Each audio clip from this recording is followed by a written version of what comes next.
خواطر نباشید. من امیرالمولا هیچ وقت نمیگیرم. در خداوند وعده داده بودم، انا در مردم وعده میدهم.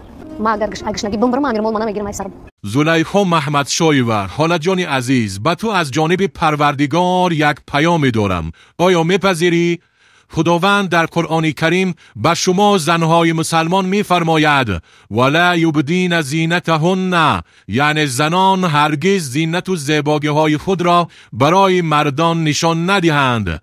در اینجا خداوند نگفت که حجاب پوشید، بلکه فراتر از آن فرمود که زینت و زیبایی های خود را نشان ندهید برای مردان بیگانه، چون که زنان ندانند که چگونه زینت و زیبایی های خود را آشکار کنند.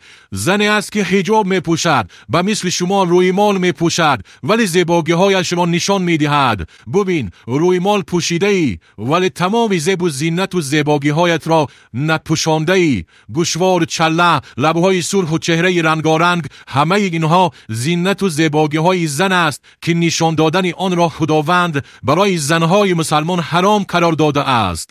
حجابی که خداوند به زنان امر کرده است روی مالچه میده نیست که گوشوارهایت نمودار باشد. لبهای سرخ و چهره رنگارنگ خود را نشان دادن معنای حجاب را در زن گم می کند. احسن به شما که قصد کرده اید دیگر لباسهای نیم برهنه نپوشید و روی مال سرتان را نگیرید، ولی خوب میشد حجاب شرعی را رعایت کنید.